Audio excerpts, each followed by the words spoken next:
आज 15 ऑक्टोबर माजी राष्ट्रपती भारतरत्न APJ अब्दुल कलाम यांचा जन्मदिवस।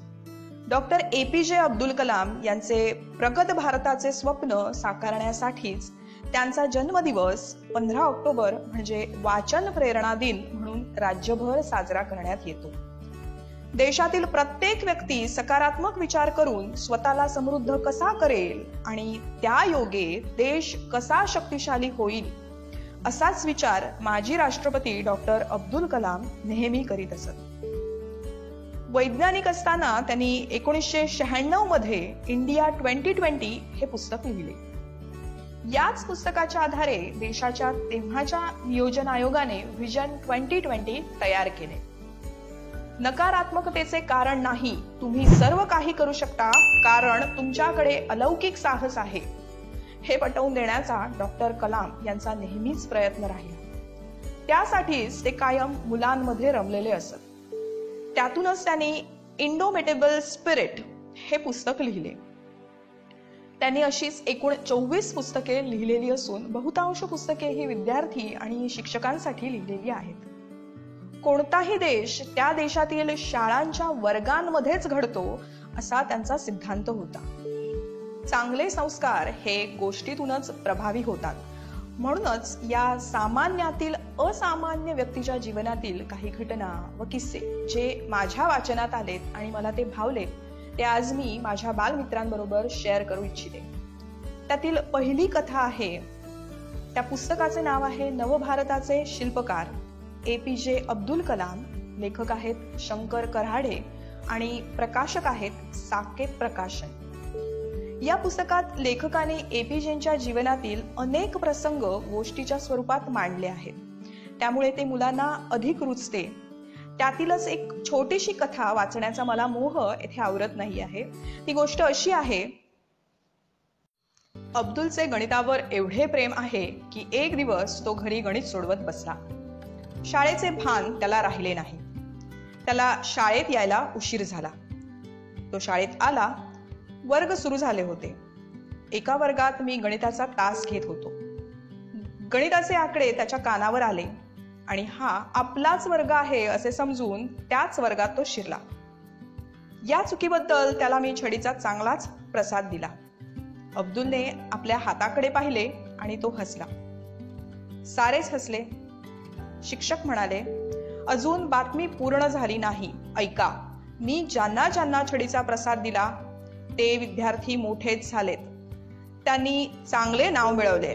अब्दुल सुद्धा मोठाच होणार आणि चांगलेच नाव कमवणार आहे। माझ्या छडीचा प्रसाद विद्यार्थ्यांना पावतो।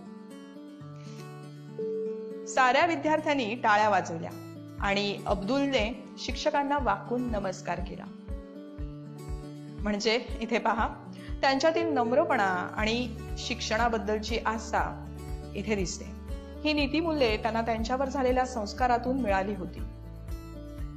डॉक्टर कलामांच्या मते जे लोक जबाबदार, सरळ स्वभावाचे, इमानदार आणि मेहनती असतात त्यांना परमेश्वराकडून उचित सन्मान मिळतोच, कारण अशा व्यक्ती परमेश्वराची सर्वोत्कृष्ट निर्मिती असते। डॉक्टर APJ अब्दुल कलामांसारख्या बहुआयामी व्यक्तीची साधेपणा, प्रामाणिकपणा आणि जनसामान्यात मिसळून जाण्याच्या वृत्तीची अनेक उदाहरणे आहेत। ती त्यांच्या प्रत्येक कृतीतून पाहायला मिळतात, जी सर्वांसाठी प्रेरणा देणारी तर आहेतच, पण आजच्या जगात स्वतःला जनसेवक म्हणवणाऱ्या परंतु श्रेयवादाने बरबटलेल्या व्यक्तींसाठी आरसा दाखवल्यासारखीही आहेत।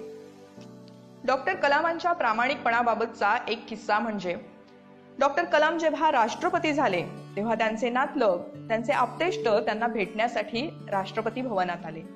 ते जवळपास 50-60 लोक होते, परंतु प्रामाणिक डॉक्टर कलामांनी मात्र त्यांचा जाण्या येण्याचा, राहण्या जेवण्याचा सर्व खर्च राष्ट्रपतीच्या नाही तर स्वतःच्या म्हणजे कलामांच्या वैयक्तिक खात्यातून केला। त्यांनी तसे सक्त आदेश संबंधित अधिकाऱ्यांना दिले होते। त्यामुळे एका आठवड्याच्या त्यांच्या पाहुणचारावर झालेला 3,54,924 रुपयांचा खर्च त्यांच्या स्वतःच्या खात्यातून करण्यात आला। असे होते कलाम। या कृतीतून त्यांनी दाखवून दिले होते की शासकाने नेहमी सरकारी आणि वैयक्तिक खर्चामध्ये फरक आहे हे फक्त समजणेच उपयोगाचे नाही, तर त्याच्या कृतीतून, त्याच्या आचरणातून ते दिसले देखील पाहिजे. उच्च विद्याविभूषित आणि उच्च पदस्थ असूनही डॉक्टर कलाम नेहमी सामान्य माणसात रमणारे होते. याची अनेक उदाहरणे आहेत. यापैकीच एक म्हणजे राष्ट्रपती झाल्यानंतर ते जेव्हा पहिल्यांदाच केरळला गेले तेव्हा काही काळ राजभवनात त्यांचे वास्तव्य होते. तिथे त्यांना भेटायला येणाऱ्या पहिल्या 2 व्यक्ती कोण असतील असं तुम्हाला वाटतं? तर या 2 व्यक्ती कोणी अधिकारी किंवा नेता नव्हत्या. त्या व्यक्तींपैकी एक मोची आणि दुसरी व्यक्ती एका छोट्याशा हॉटेलचा मालक होते. एक वैज्ञानिक म्हणून डॉक्टर कलाम त्रिवेंद्रम येथे बराच काळ राहिले होते. या 2 व्यक्ती त्या काळातील त्यांच्या परिचित होत्या.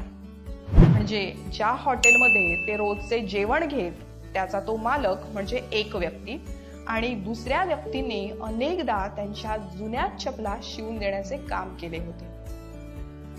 या सर्वातून दिसतो तो त्यांच्यातील सामान्यात रमणारा असामान्यपणा, स्वतःचा मोठेपणा विसरून मिसळून जाण्याची वृत्ती, त्यांची शालीनता, साधेपणा. आपला राष्ट्रपती पदाचा कार्यकाल पूर्ण केल्यानंतर जेव्हा त्यांना राष्ट्राला निरोपाचा संदेश देण्यास सांगण्यात आले तेव्हा त्यांचे सांगणे होते, निरोप कशाला, मी अजूनही माझ्या 1 अब्ज देशवासियांसोबत आहे. तर असे होते people's president, the missile man, Bharat Ratna doctor APJ Abdul Kalam. भारतही उपलब्ध तंत्रज्ञान आणि साधनांच्या मदतीने जगात एक भक्कम राष्ट्र म्हणून उभा राहू शकतो. हे कलामांचे स्वप्न ते भारतीय तेजस्वी मुलांमध्ये शोधतात. एकदा काही मुलांना भेटल्यावर शब्दाचे महत्त्व सांगणारी एक गोष्ट त्यांनी सांगितली होती. गोष्ट हिंदीमध्ये आहे, मी तशीच तुमच्यासाठी वाचून दाखवते. तर गोष्ट आहे शब्दाचे महत्त्व सांगणारी. डॉक्टर कलाम ने एक बार बच्चों को अपने बचपन की एक घटना बताई थी. उन्होंने बच्चों से कहा कि जब मैं छोटा बच्चा था तब मेरी माँ हर रोज हमारे लिए खाना बनाया करती थी. एक रात की बात है, माँ ने सब्जी और रोटी बनाई और पिताजी को परोस दी. मैंने देखा रोटी बिल्कुल जली हुई थी. मैं ये सोच रहा था कि किसी ने ये बात नोटिस की है या नहीं. मेरे पिता ने वो रोटी बिना कुछ खाए प्रेम से खा ली और मुझसे पूछा, बेटा आज स्कूल का दिन कैसे रहा. मुझे याद है कि मेरी माँ ने उस दिन जली रोटी बनाने के लिए पिताजी से माफी मांगी, जिस पर पिताजी ने हंसते हुए कहा था, चिंता मत करो, मुझे जली रोटियां पसंद है. बाद में जब मैंने पिताजी से पूछा, क्या आपको जली रोटियां सच में पसंद है, तो पिता ने ना में सर हिलाते हुए कहा था कि एक जली रोटी किसी का कुछ नहीं बिगाड़ सकती, लेकिन जले हुए शब्द बहुत कुछ बिगाड़ सकते हैं. विद्यार्थ्यांनी पुस्तके वाचावीत यासाठी ते विशेष आग्रही होते. Books are my favorite friends and I consider my home library with many thousand books to be my greatest wealth. Every new idea inspires me and gives me a new thought to ponder. एकदा वाचनाबद्दल बोलताना ते म्हणाले होते की पुस्तके माझे आवडते मित्र आहेत आणि माझ्या घरातील हजारो पुस्तकांचे माझे ग्रंथालय हीच माझी सर्वात मोठी संपत्ती मी मानतो.